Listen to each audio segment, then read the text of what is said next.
All right. Well, it's Tuesday evening, the 5th of December, 2023, and it's Tuesday night. You know, I try to do these on Tuesdays and Thursdays if I can. I don't always do it, but I try. Thank you for letting me know, Will, that I'm 5 by 5. This one's extemporaneous, with the exception of what I've put up on the board here. No, you don't have to worry about this being a spiritual discussion, even though I've got this up here. If you see what I have here, this is Evan Williams Black Label in Coke, like Coca Cola. Okay. Uh, Evan Williams is pretty strong. It's 43%, 96. Is that right? Yeah, 43%. Yeah, so what's that? 86 proof, I guess. And because I knew I'd take some flack for this, I threw this up here, and we'll talk about that in a minute. Uh, but at any rate, I thought I'd do try to use the chat tonight more than anything else. Like I say, the name of this is What's on Your Mind. I just have a couple things to say right off the bat. The first is that uh, really graceful Grace, who is on YouTube and on X, received a notice from a company in Israel, of course, representing the nation of Israel, probably funded by the government of Israel, uh, offering her money if she would say nice things about Israel and the ongoing situation with the assault on Gaza and everything since October 7th. In other words, give positive information. It doesn't have to be true, it just has to be positive. And if she would agree to do that, they would pay her. I don't know how much it was. I saw another video where a guy said that he was offered $1,000 per video if he would just say nice things about Israel. A lot of governments do this. I'm not saying that that's necessarily abnormal. Ours certainly does. But I thought it was interesting that she got that. And of course, she did not partake because she's a principled woman, and that's something I appreciate. And it didn't matter much because she posted the letter that she received, was an email actually, that she received from the company. She posted it on X to show everybody what she got, and they made her move. X made her take down the post. I suppose with their rules, it's still, you can't give private messages. You can't post those, but still, the information was important. And for her to have to take it down was unfortunate. Lieutenant Colonel, ready for S2 report. Well, I don't know that we're going to go there. Zelensky is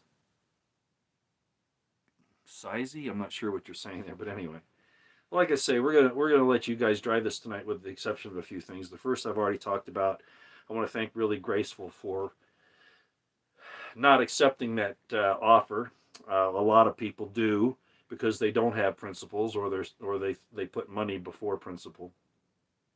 And then, of course, they took down X took down the post, and I think what she's going to try to do, at least somebody offered the idea, is to take the address or information off of the email, and then post it without all of that private information. So we'll see what happens. The second thing is something that really disturbed me today, and of course I've warned about this for a long time, and I've talked about it. If you follow me on X, you can see what I'm talking about. I can't put it on YouTube. It's considered violence and blood and guts, which it is. And some of these pictures have been available before, but this is the first on things like TikTok and all that. But I don't go looking for them. I know what's happening. I don't need to go and satisfy my morbid curiosity, or feed my already sad spirit over the whole thing. But they posted some Russians walk through. Well, first of all, a Ukrainian woman was on TikTok showing herself getting ready in battle kit. I think it was her mother in the background. They're smiling and happy, and oh, this is so great. Or maybe that was just a put on. I don't know. And I don't know if she had been forcefully conscripted or if she was volunteering. I don't know which. But of course, in Ukraine right now, they're forcing women, even pregnant women, into the military and sending them out to the front lines. And this is something I've warned about for a long time. I had a video here a while ago about how bad it is for women to be forced in the military. It's not right. And a nation that does that is not worth defending any longer, because what are you defending? You know, in the United States, we expect people to go in the military now, and what are we defending? We can't defend our families anymore. We can't defend our women because they're supposed to be equal to us, right? And all that stuff. And they have to do the same things we do. Men, I mean. And then on top of that, we've thrown all of our principles away. What do we offer to the world? Right now, you know, I saw a post from a guy in the military who had been in the military, and he says, you know, how many of us have gone overseas to defend this country and the principles that it says, it claims to stand for? And then we come back and we find out they're taking away our First Amendment, they're taking away our Second, trying to. You know, the FBI can spy on you without a warrant, which has been going on in a Senate hearing today, if any of you have been watching that. And Director Wray, constantly lies through his teeth or refuses to answer. They need to shut that place down. They need to defund it, but they won't. They just bought him a new castle, a new palace, a new headquarters. Our politicians are not our friends. Our government is not our friends. That's an old mantra you've heard me say for a long time, but it just shows you where we are. So anyway, this lady, she's putting this up on TikTok, and then apparently, I guess she was taking some pictures. I'm surprised that, well, they don't know what they're doing, I guess. She was posting TikTok while she's in a trench under artillery bombardment. Well, obviously, in my estimation, her being on TikTok and projecting this signal up out of the trench told the Russians exactly where they were, and apparently they killed everybody. The Russian artillery killed everybody. I don't know if they killed her. Hi, Roosevelt, how you doing? But it looks like they did. And some Russians, the next time you see her or see the trench, the Russians have, I guess, her phone is what it looks like, and they're going through on her TikTok showing all these dead women, and they even say, you know, these are dead chicks. They're wiping out the Ukrainian population, the white Christian population, and the sad thing is those people go along with it. Right now they should be storming, the Ukrainian people should be storming the presidential buildings and government buildings in Kyiv and taking care of business, to let their daughters and their wives and their mothers and their sisters and their daughters, for what? And I've warned about this. And they want to do the same. You know, Israel does it. A lot of the casualties on October 7th were women. Military. There'll be a lot now. I see it in the videos all the time that the IDF sends out, and they're proud of it. Never mind that it goes against every principle that they're supposed to stand for. So anyway, it was a really sad video, and it didn't make my day. I'll just be honest with you. It didn't make my day. All those women losing their... And of course, it goes along with the Israelis that lost their... All of the Israelis, but particularly the young women and the children that lost their lives on October 7th and all that. And yet, although it was they tried to cover it up, we now know that most of the casualties that day on the Israeli civilian side were caused by the IDF and Apache helicopters.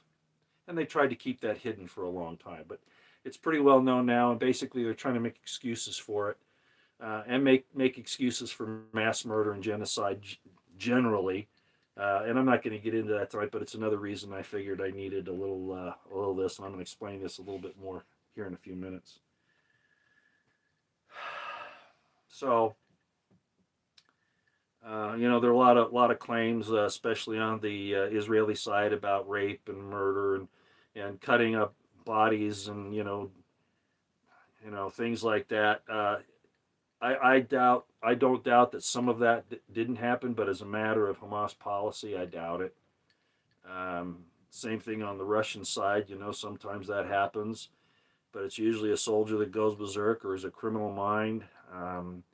It's not a matter of policy, and that's really where the difference is. But the thing that people don't understand. I got into this little slight argument tonight with apparently a youngster off of the who had been in the army at some point, because he was talking about terrorism, and I was saying, well, the United States qualifies as a terrorist state too. Well, that set off a firestorm. you know. Um, but I just chalked it up to the fact that he's just not aware of things yet. He's got that idealism. He apparently works. He worked as an EOD guy. Fine, I'm not impressed. I'm sorry, I'm just not. But at any rate, we've caused a lot of these problems around the world, a lot of them, and we have a lot. Our nation has a lot of blood on its hands, and I named just a few things in a text back to him and to a retired Army or Air Force colonel, saying, I'll just remind you, you don't think we're a terrorist country? Well, let's see. What about the Gulf of Tonkin? All right. What about claims of those weapons of mass destruction in Iraq? What about that the Taliban attacked us on 9/11? I didn't include that one because I knew that would be an argument. One I didn't really, not that I couldn't win it, but I just wasn't in the mood. And then a couple of other things. And I said, we wouldn't have this problem now if we hadn't done those things. Oh, I mentioned the CIA overthrowing the elected government of Iran back in 1953, and how we fomented all the problems with Iran since then. Yeah, the U.S. is, yeah, and we'll get into that in a minute, Roosevelt. I'm sorry I'm not on the chat yet. I just wanted to get a few of these things out of the way so that I'm aware of them. Again, the Senate is out there questioning Director Wray, and yet the House has given them all this money still, the raises, all this stuff, the new building. The FBI should be defunded, should be disarmed, and defunded down to where it can't do what it's doing now because it doesn't need to. It wants the whole 702 program reinstalled. They took an oath to support and defend the Constitution, and they worked to get around it. That should be a crime. Not just that they're going against their oath of office, but it's a crime, and they get away with it. So as far as I'm concerned, as I've said for a long time, Wray is corrupt, he's a criminal, and damn close to being a traitor. All of that. We've got the whole thing across the border. We're finding a lot of Chinese coming across now. Why would that be? They're all military-aged men. Oh, and then we have Senator Durbin saying that, we ought to put all these military-aged men, because there are a lot of them. This is him talking, into the military. Then we can have our military fighting force back. And who do you think they're going to come after eventually? All these foreigners in our military. Who are they going to come after? Anybody want to take a guess? It's not going to just be over in Timbuktu. Nope. They've already got a military wussied down quite a ways. More concerned about feelings than they do about doing the right thing. Except, of course, if you're a Christian conservative, especially if you're white. So who do you think all these military-age men are going to come after here shortly? Stay strapped, ladies and gentlemen. Stay strapped. And that's no guarantee you'll be able to get out of it. Maybe keep their head down so you can. So that's going on. And I guess I could hit a lot more things, but I think that'll probably, get us going here tonight. All right. Illegal alien U.S. Army is there to fight Americans. Yeah, that's the way I look at it, Roosevelt. And I think a lot of us that have had this experience in the military understand what's happening. Not so much the young bucks, if they're still bucks. A lot of them have been emasculated and castrated in the military, wearing around red high heels and stuff like that, and they think they're hot. And one way, I guess they are. Okay, so what am I doing here? All right, we're going to get on to what's on your mind tonight. I won't take a lot of your time tonight, but I felt that I owed you a little bit. Whitey ain't begun to fight. Yeah, well, see, they've been trying to push us to it, and so far we've kept our heads, and I just hope we can keep it longer because the government's going to destroy itself without our help, okay? It's going to destroy itself without our help. Look at what Ray's doing. Look at what the DoD's doing. I mean, if we get in a shooting fight somewhere, especially with Russia, even Turkey, it's like a lot of us said with this thing in Ukraine. Russia's going to kick NATO's ass, and that's exactly what's happening. Now they're putting women and children out there. Does that not prove to the world how evil our side is, the terrorism that we cause? Victoria Nuland, John Bolton, James Sullivan, and we can go all the way back and we can talk about Dick Cheney. You know how it is.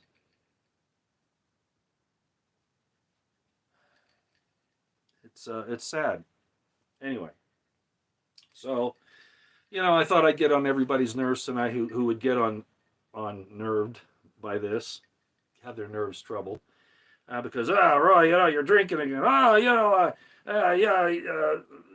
You're no Christian. Never said I was. I said I'm not a traditional Christian, right? Came right out this week and said the best plan is for the people of Gaza to go to Egypt. We have an evil government, and it's staffed with evil people. Anyway, back to this. So there are a couple of scriptures. It's not good to get. It's not good to drink. It isn't. Not frequently anyway. Moderation in all things, that kind of thing. And there are those who will say not even a drop on your lips. Well, okay, that's your choice. Fine, Danny, that's all right. Islamic people, they don't drink alcohol at all. At least not that they admit to. Mormons don't drink alcohol. Not that they admit to. I know that for a fact.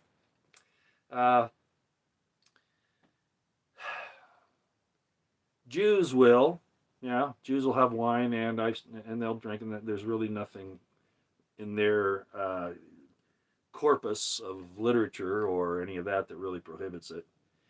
But I thought I'd throw this up here, Matthew 11:19, if you want to go look at it. And some people argue that this means different things. The wine was pure of the grape, and it wasn't fermented. Well, I'm sorry, but fermented wine breaks bottles, especially old bottles. But anyway, I'm not going to argue all those points tonight. I just thought I'd put this up here because it says I figured I'd get some accusations and some people saying nasty things, because I usually do.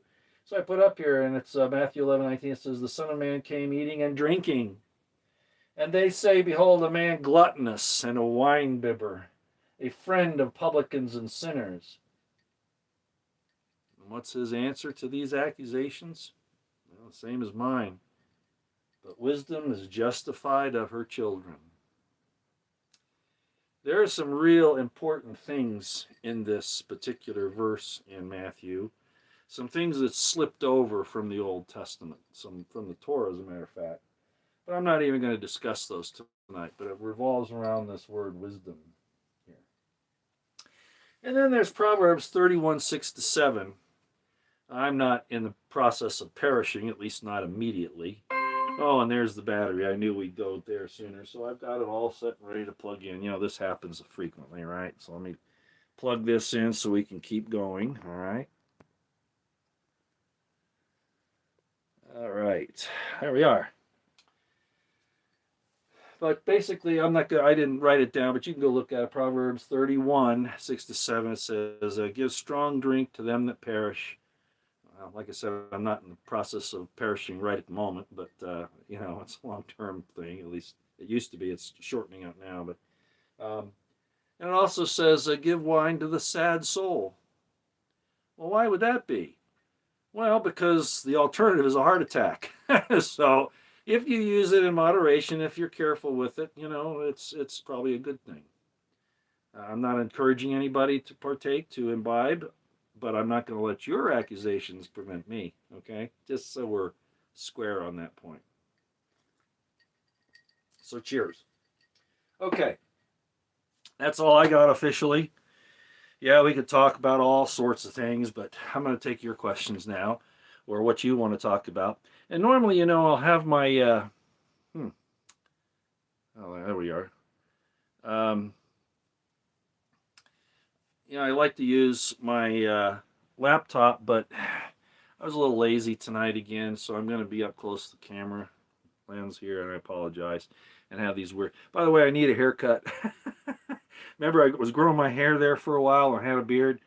I was doing some movie stuff and some other things, and then I decided to keep it for a while, and then I trimmed it down. But now it's getting kind of where I need to, take care of it again. So I will be doing that in the next couple of days. Okay, let's go back. Okay. James Bardick. Yeah, that's true. Food and drink will make you happy, but without money, you can't have either. Book of Ecclesiastes. Yep, I agree. All right. What was the first miracle of Jesus? Yeah. Well, see, that's another one of those ones. That's from who put this on there? P for Plenty. I think that's who that was. Anyway, yeah, that was the first miracle recorded. I was surprised. I heard. I'm not going to mention his name. I heard he's a YouTuber, and he's a Christian minister, basically. He considers himself a prophet, I believe. And he said that no, that was just talking about the awakening, that changing the water to wine is what happens to us, that we become like wine. But no, that's not. I mean, you can look at it from that point of view, but I think I wrote back to him, or at least made a comment when I saw him say that. And I said, well, that might be, but you're kind of, I mean, now you're the one that's saying that the miracles weren't really miracles, that they had other purposes. So I'm not sure why you're arguing that point when you're so concerned about showing that Jesus could do miracles and that, he had these powers. Well, why are you taking that away from him on this one?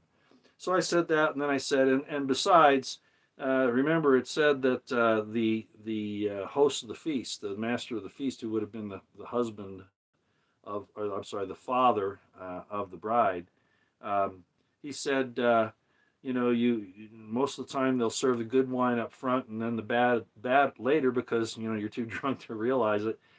And he says, no, but you didn't do that this time. You saved the best for last. So I'll leave it at that. And we'll just go from there. Okay. Anyway. Yeah. So that was the first one, at least done there. And again, I don't think that was saying that it's a good idea to overdo anything. You can die on water. There was a situation here about 20 years ago, may not have been that long, where they had a contest on a radio station out somewhere, and how much water you could drink in, I don't know, whatever given time frame they had, and a lady died from it. See, so moderation, wisdom, be careful. What do you think is going on with Russia suddenly increasing significantly the size of its army?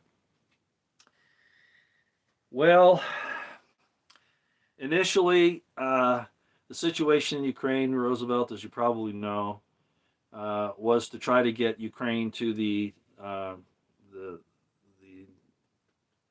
peace talks, the negotiating table. And the Russians were successful at that. And they only had about 200,000 troops to prove to Ukraine that they were serious. It wasn't really an all-out assault or mobilization. They didn't even have any plan to go after Kyiv. They just were in that area. And then when Ukraine said, okay, we'll negotiate, Russia pulled back, and the negotiations started. And then what happened? Well, Boris Johnson and Sullivan and those people, got involved, convinced Ukraine not to make any negotiations, and again violate any agreements they had already made. So the Minsk was violated. Then they violated what they had done so far on that, and they continued to shell the civilians there in Donetsk area, killing innocent people. The Ukrainians were doing that. So Russia said, okay. So they started building up their army, and actually they waited another. It was later that summer before they really started building up, because they realized at this point that really NATO was behind all this, and that NATO was going to push the issue, and they're still doing that. Finland now is putting a lot of soldiers on the border. They're afraid Russia's going to invade. Well, Russia has no intention of doing that. They don't want to. They don't want to get involved in that. They don't even want to go all the way through Ukraine. They don't want to go to Kiev and onto the Polish border. They don't want to do that. They just wanted to have that buffer zone and to have those basically those republics that pulled away from Ukraine, and rightfully so, they voted to do it under the circumstances. I mean, the U.S. presses that Kosovo has a right, right? But then how come the new Russian republics don't have a right? We're just hypocrites. We're hypocrites all the time. So anyway, why the big buildup? Well, they see what NATO's up to. Okay, the war with Hamas and Israel, that could explode. And I'm not saying that Russia would get involved, but they have to be prepared to defend themselves, because that could be used as a provocation. Uh, Again, the buildup in Finland, the buildup of American forces, not just in Romania and Moldova, but in Poland and in Germany and some other places. It's not significant, but the Russians see this as a potential problem, and rightly so. Why do we even want to go to war with Russia? What's the point? What is this? It's all been contrived by our people. Again, I ask, who is the terroristic state in the world today? The one who's killed more people in the last, other than the Pol Pot thing in Cambodia and the Rwanda massacres, some of those things.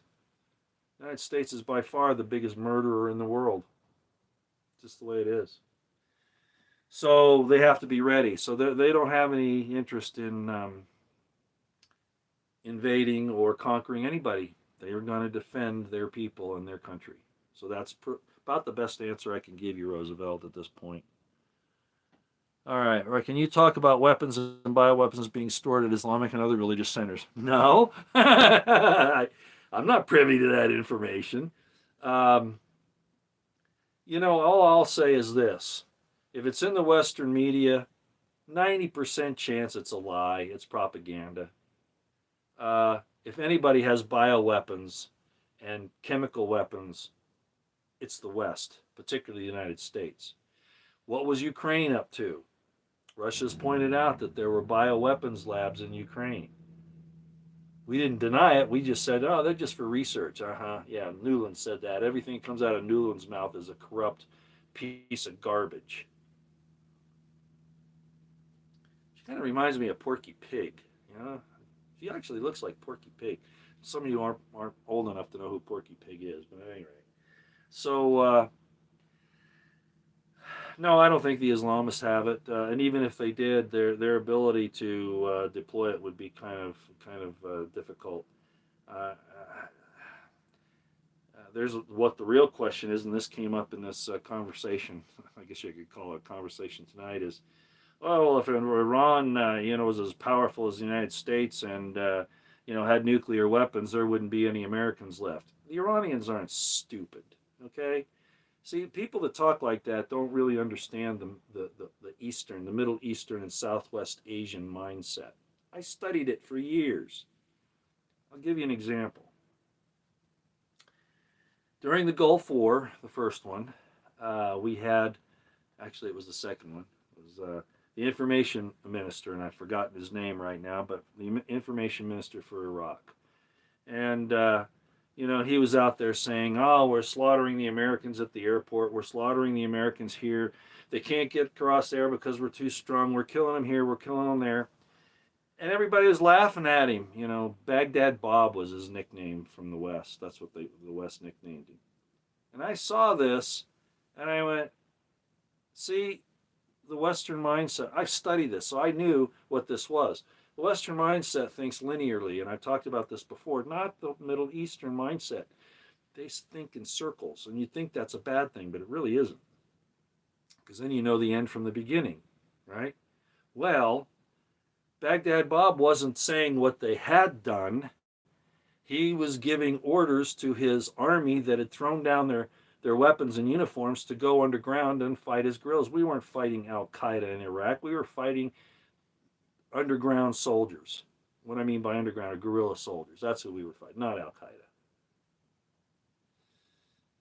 So what we were doing by making fun of Baghdad Bob and what he was saying was we were helping to get his message out to his guerrilla units, because those were orders. Attack the airport, attack them here, attack them there. Just don't do it as an army.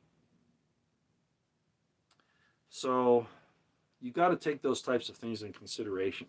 And the West doesn't like to do that because they want to get the military-industrial complex involved with their big guns and their big bombs and their weapons, including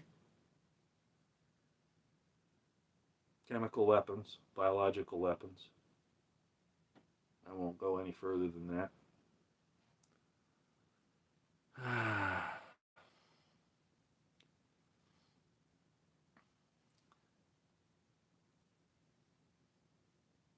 Sandy Aaron, Z-Man said Big Israel are the imposters going to their real homeland. There's been an argument about that for some time. Bottom line, if any of you have been following me on X, and I've said this also here on my posts under community posts, the community tab, I've lost a lot of respect for the Abrahamic religions. Not what they're supposed to be, but the institutions as they exist today. You know, I hear these rabbis talking about it's okay to kill as many people as you need to bring peace, for them to do it.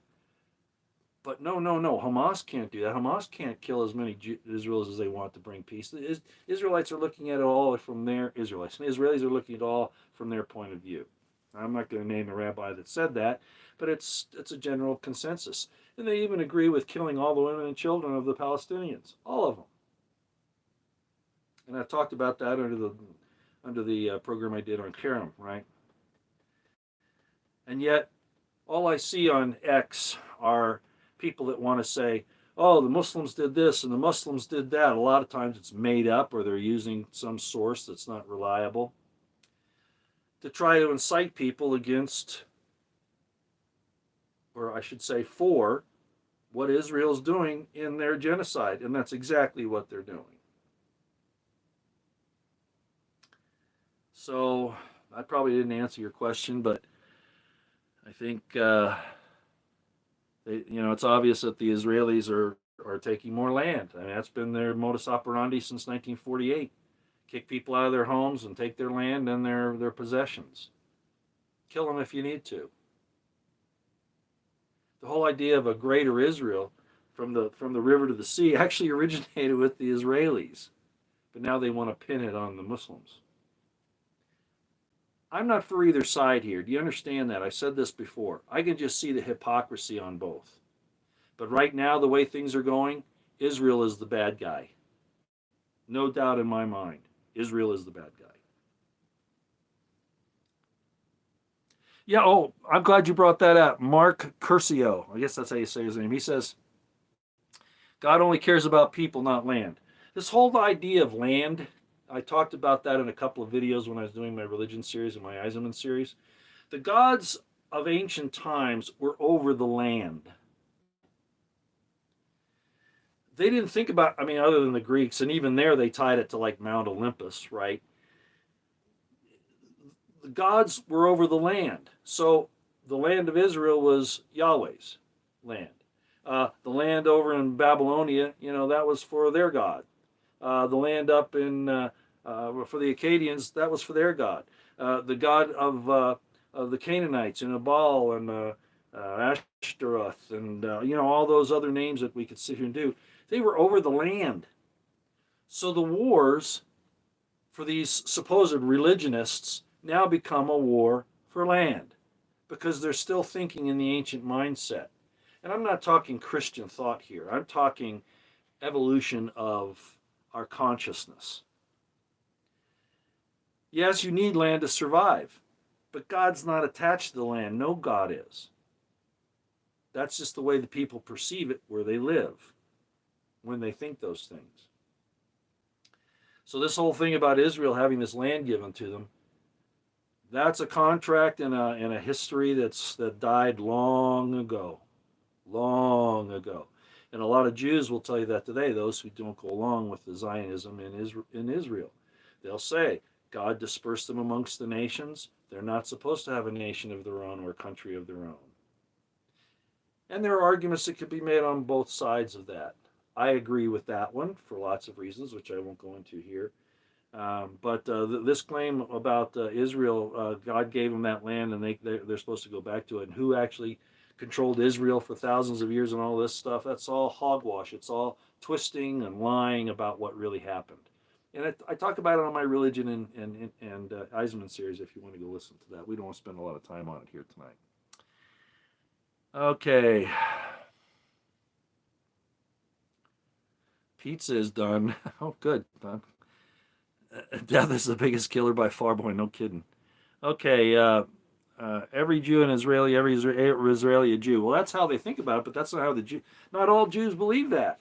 As a matter of fact, a very large portion of Jews say just contrary to what the House resolutions were the last couple of days. The House resolutions are saying anti-Zionism is anti-Semitism. Well, tell the Torah Jews that. Our damn government is just full of manure. But they're getting paid. Remember, I talked about at the beginning of this video. The Israeli government, through companies and stuff, are paying YouTubers to do things positive for Israel on their YouTube videos, paying them substantial money. Well, if they're willing to pay substantial money for a short video on YouTube to a YouTuber, what do you think they're giving to your representatives and senators and anybody else they can bribe? And then there's Isaiah 33, I think it is, where they're commanded, basically through what Isaiah is talking about, not to bribe people and not to take bribes. They violate Torah in every single positive way. Positive. Every single possible way.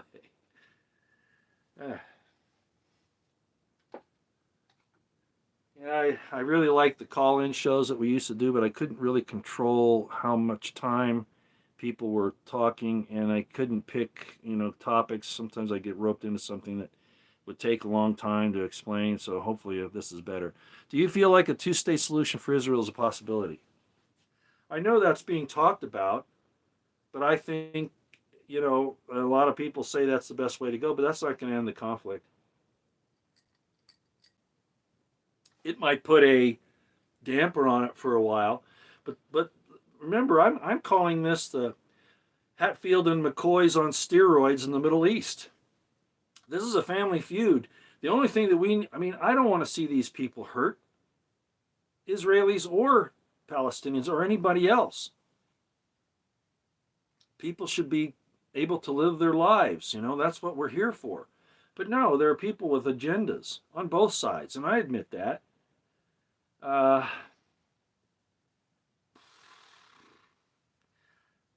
Even if there's a two-state solution, politically, they're going to be at each other's throats eventually. And it's not because the Palestinians or the Arabs think that, they should all be Arab land, or just because the Israelis think it should all be Israeli land. They have a genetic disdain for each other. And I don't want to see either side hurt, but America and the West is damn foolish to put themselves in the middle of it. That's why a lot of terrorist attacks, Islamic terrorist attacks, do occur. But the Israelis do it too. Don't kid yourself. Of course they do. They just make it look like it's the Islamics that are doing it. So the best thing that we could do, in my estimation, if we were we've got financial concerns. Again, I mentioned this the other night. Where are the Arab states coming to support the Palestinians? Because they said they were going to.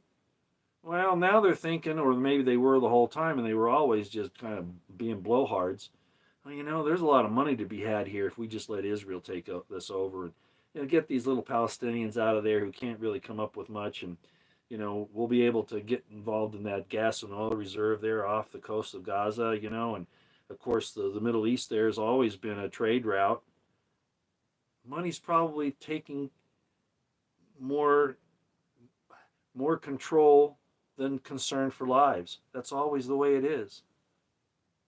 And it's been that way for a long time. So I think what would probably happen is that even if a two-state solution came along, they'd be at each other's throats again at some point in time, and we wouldn't have the common sense to stay out of the way.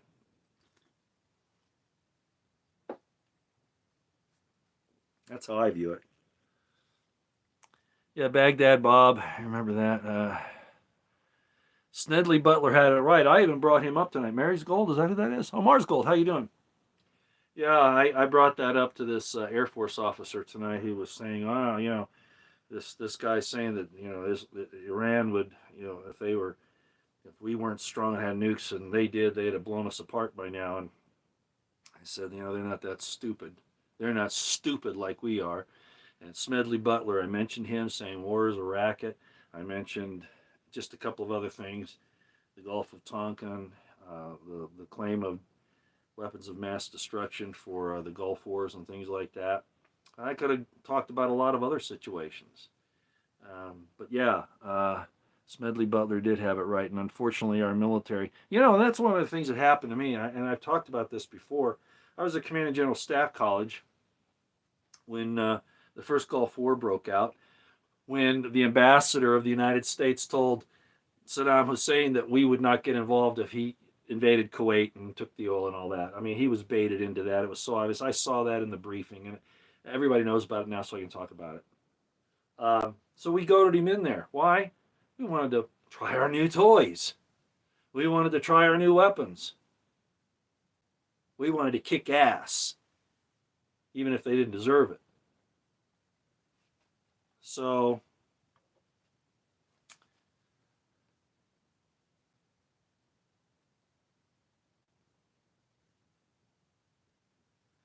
anyway, it was all about money making and empire building is what that was. So that's always the way it is.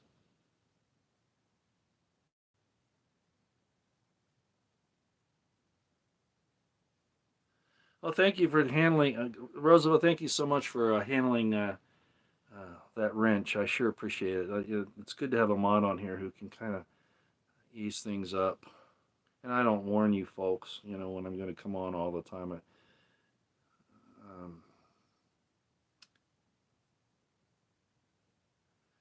Sometimes I make these decisions kind of, on a dime. Okay. Yeah, I'm for people stuck in the middle too. It's always the little people that get hurt in everything, and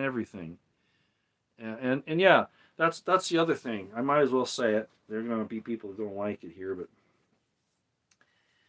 it's typical for Zionists not to be religious in the sense the Jews are, which goes again to how anti-Zionism can't be anti-Semitism, and there's all issues about the Arabs are Semitic, so that's been absconded by the Zionists about Semitism. I think that anyway, there's a history on that. It's not all that ancient. Actually, it's quite recent, that term. But at any rate,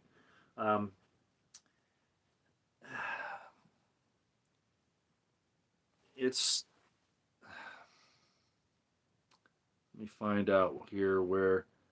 Well, I'll just say it because it's what Crackshot 322 is saying.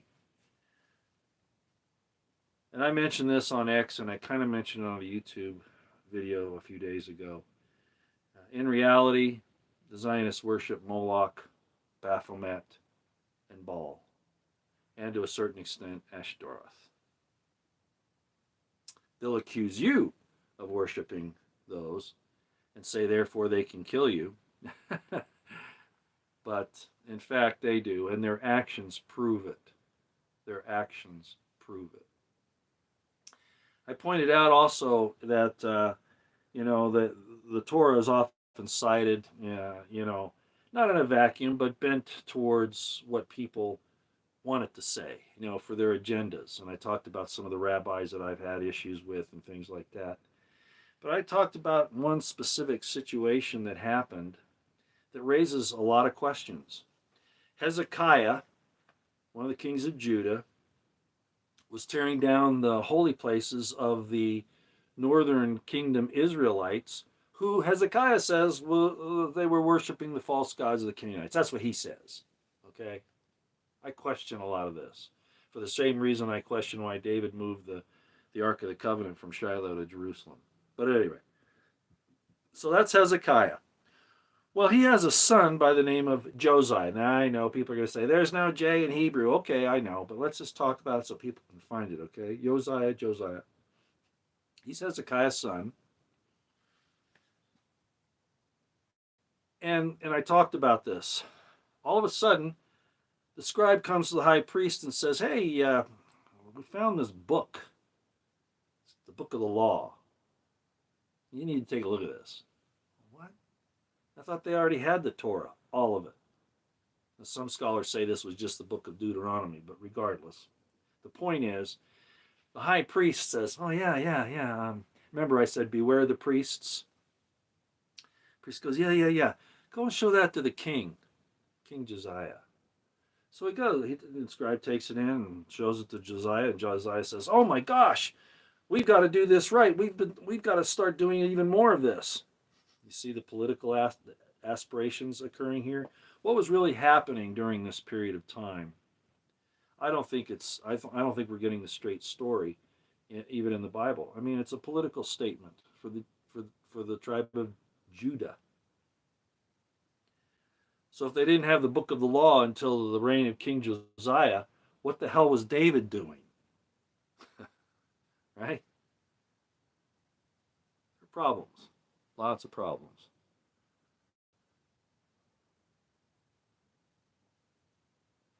Yeah, Paul Howard, I agree. Sorry, I'm getting so close. Holocaust in Greek, burnt sacrifice.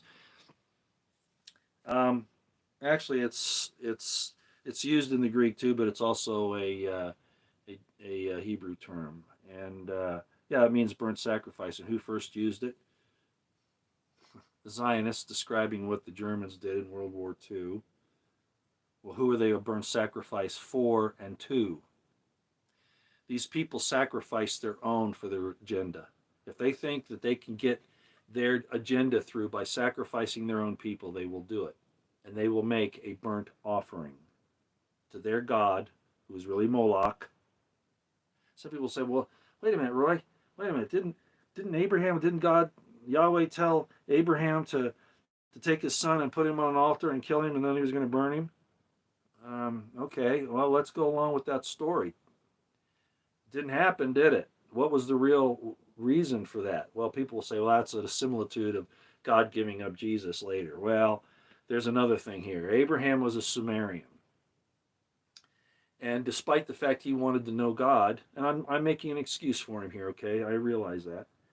He wanted to know the real God. He didn't want to do what his family and the rest of the Sumerians did. He came from Ur of the Chaldees. He was Sumerian. So according to the story, he leaves and listens to this God that's telling him that things aren't right, and but he still has some of those old ways in him. That's pretty hard. You can take there's a saying. You can take the I forget how it goes actually, but something like you can take the boy out of the man, but you can't take you can take the man out of the boy, but you can't something like that. You can't take the man out of the boy or the boy out of the man, something like that. Something similar to that. Well, that's what happened there, and I think there were things that were happening, and so I do think that Abraham, if the story can be believed in the way it's been handed down, in my mind, the justification would be to show Abraham that it's really, really hard to, to take life. It's really, really hard to do that, and it's not a good thing. It's not a good thing at all. Now he had done it, uh, I suppose, a few times. He certainly did it for saving Lot. He went after the kings of that from the other side of the valleys there that came and raided Sodom and Gomorrah and hauled off Lot and his family, and so Abraham went and fought them. But this whole thing about human sacrifice, needed to be laid to rest completely. And so there were probably some other stories, and I'm not really getting into a lot of details on it, but yeah, I think that those people have a tendency to offer burnt sacrifice not to the God of Israel, but to Moloch, Baphomet, Ashtoreth, and Baal. And the fruits of what they do prove that that's what it is. Yeah, cryptic. There are all kinds of arguments. Hebrews are a race. Israel was a person. Jewish is a religion. Yeah, I know. There's all kinds of arguments about ethnicity. The Torah Jews will say, no, it's just a religion. Anybody can become a Jew. It depends on the time period. It depends on the historical situation. What the Israelis are claiming in Israel, they're basing that on their ethnic race, their ethnicity and their race. That's what they're basing it on, not just their religion, because they're saying they own the land. And I could break all of this down, but I don't think it's worth it. I think what you need to look at, rather than getting tied down into race, ethnicity, religion, all those types of things, just look at what they do. I think that's the easiest thing. By their fruits you will know them. I think that's a lot easier than getting into all these other things where people, want to get all tied up on details. Okay. Unit 8200, yes, Joseph, very much active. That's probably who was actually using a company, was actually approaching Really Graceful and a lot of these other YouTubers. Yeah, that would be them, most likely.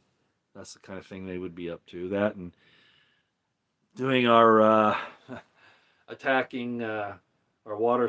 They're saying that that Iran could attack our water systems and that stuff. Israel, even Netanyahu, and I told you about this a long time ago, he was saying the cyber power, that's the real power. And of course, we're finding out now, that they plan on ruling the world with that, including turning off your electricity if you say something they don't like. Yeah. So it's real. Israel's the real problem. People say China, it's Israel. I don't know, James Kelly, why I can't be notified. I'm censored. I've been censored. I've had my videos taken down. I've been banned for months at a time, and it's usually over a situation where, when the sickness was around, they got me on a few of those. But they also don't like it I'm critical of the FBI. They really come down on me for that. I'm really surprised they let my FBI corruption series on my playlists stay there. I haven't checked it lately. There's a possibility they've taken a few of those down, but it's been a long time. I think people can see now. I don't need to really push it that hard. John Black, hello. Yes, hua, hua.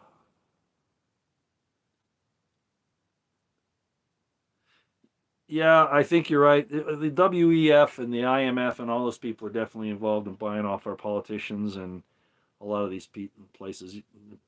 Yeah, Palestinians are orphans. Like I said, the Palestinian Arabs, by the descendants of Ishmael, they're still Semites. Shem is in Abraham's uh, ancestry. Shem had more people come through him than just Abraham and Isaac. Lots of people, a lot of people are Shemites, and to say anti-Judaism is anti-Semitism is absurd on the face of just that. Anti-Zionism and anti-Judaism is even worse. Yeah, the USS Liberty, another good point. Yeah, exactly. If people don't know what USS Liberty is, go look it up. It's when Israel attacked our ship there in the Mediterranean during the '67 war. Well, I'm way behind here, aren't I?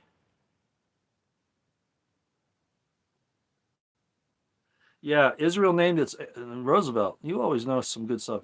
Israel named its AI system for identifying Gaza targets. Yes, yes, yes. I didn't know they named it Gospel. That would not surprise me. The good news. Yeah, that wouldn't surprise me a bit. They twist everything. It's why I've come to be very suspicious, of this. I'm very careful with this.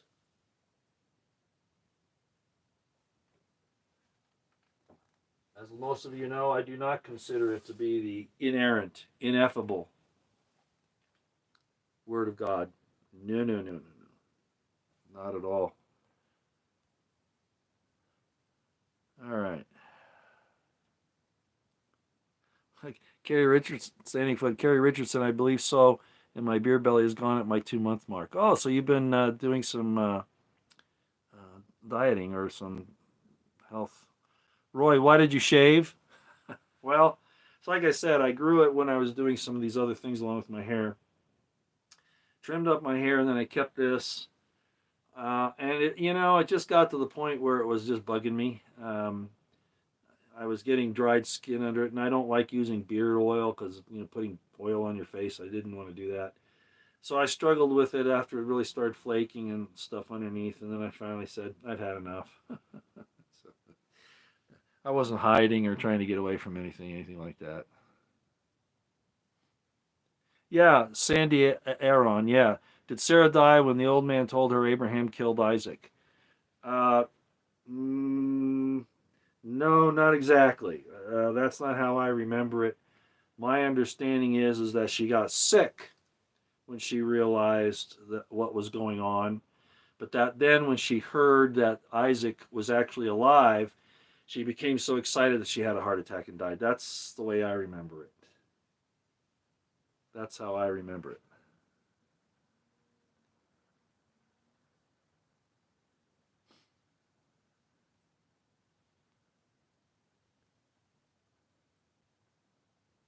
Well, yeah, CCX.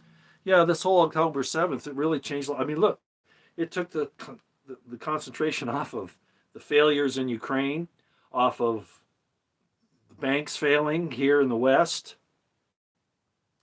Uh, it took, Biden's snafus. I mean, he can't even remember who his wife or his daughter is. He confuses them all the time. All that stuff. Yeah, yeah. I don't doubt that. They got to keep you focused elsewhere. That's why I say, and I really concentrate. Even though I talk about these things because I think we need to be aware of them. It's more important that while you're keeping your eye on what's going on, you're prepping, praying, and staying out of the way. You're not going to fix this. I have contact with my senator, with my representative.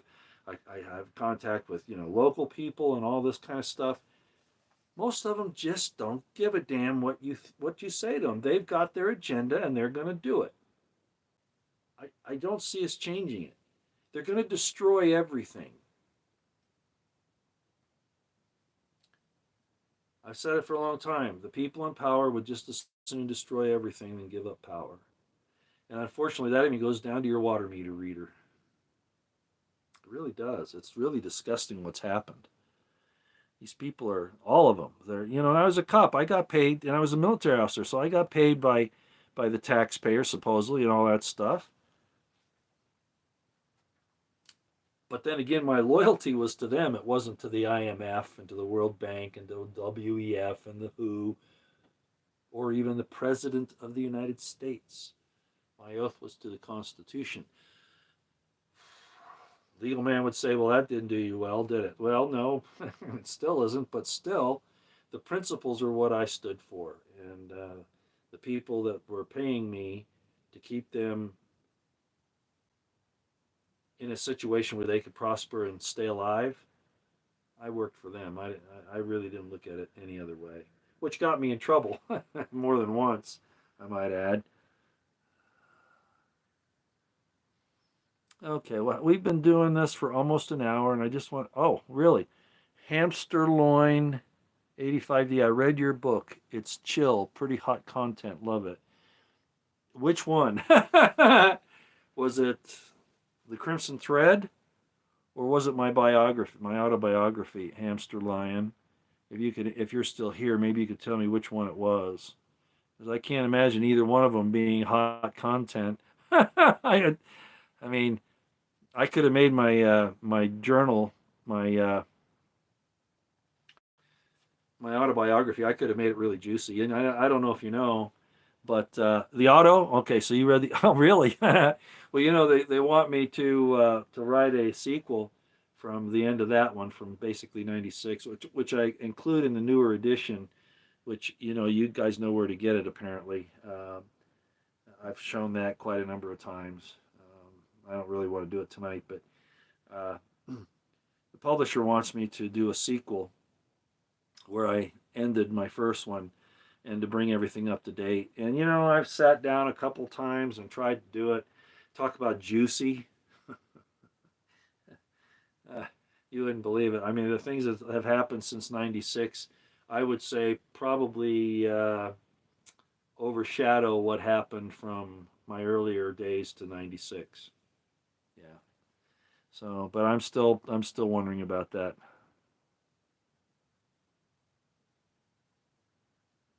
Oh, your friend's mom had it, so you swiped it.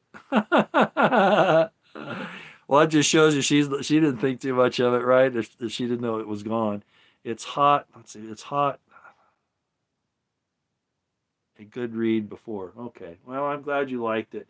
Like I said, if I do a sequel, it'll even be more. I mean, the things that have happened since then have been crazy, absolutely crazy. I mean, you got Bundy Ranch.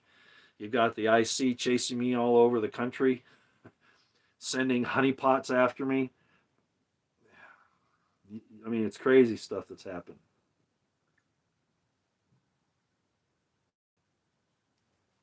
Okay. Yeah, this isn't too bad. I like it.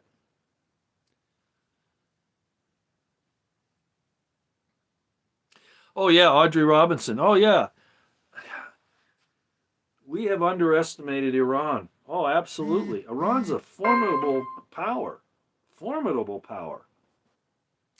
What's going on here? Why did I get that? Huh, not sure why that happened.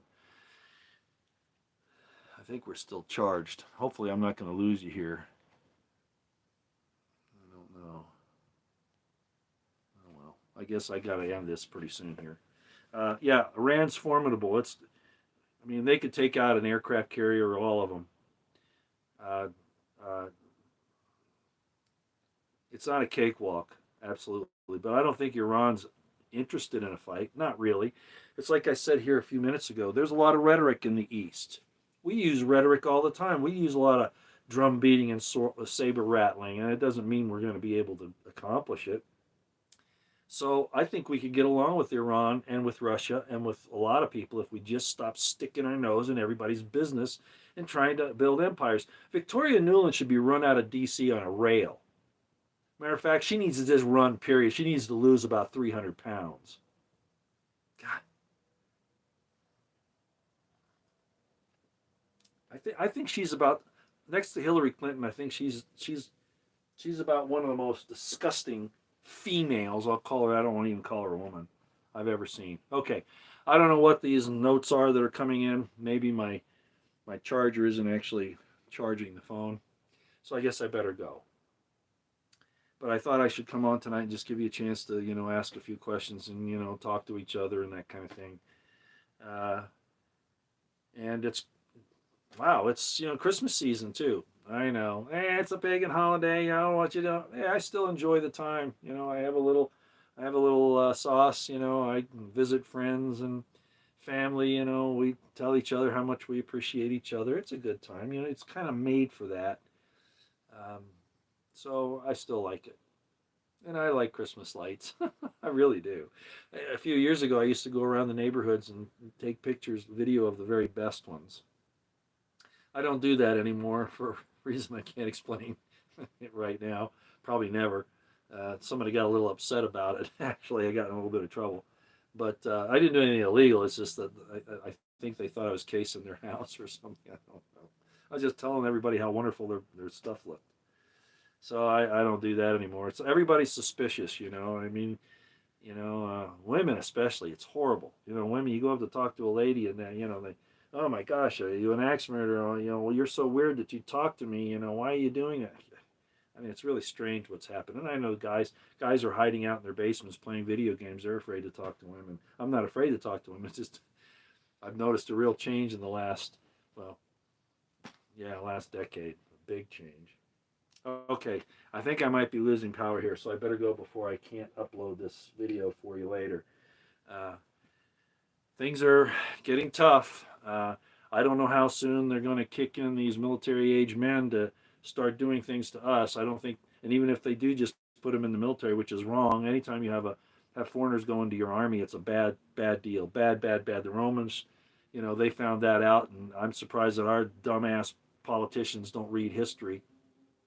And then the other thing is you know, then it'll only take somebody to talk them into taking over the government. They think they have problems from white Christian conservatives. You know, they're the white supremacists are the most dangerous. Really, really, that's not what we're seeing. But they think that because they're trying to disarm you, and I don't mean just literally. I mean just make it so that you're not worth it. You know, you're nothing. They're trying to put you down, and they're trying to disarm you too, so that their invading army that they're bringing across the border right now can have their way with you, right? Prep, pray, stay out of the way. Stay out of the way means do what you can. You can't do it completely, most of us. Just back off as much as you can. Certainly don't partake, you know, in what they're doing. They'll come after you, certainly. You know, if you do something they don't like, even though it's not illegal, they're going to give you a bad time. I know that. But as best as you can, stay out of the way. Stand in the holy place. Stay separate from them. Eyes on the horizon, ears to the ground, situational awareness on high. Short and sweet tonight, kind of. An hour and 7 minutes. We'll see you next time out here.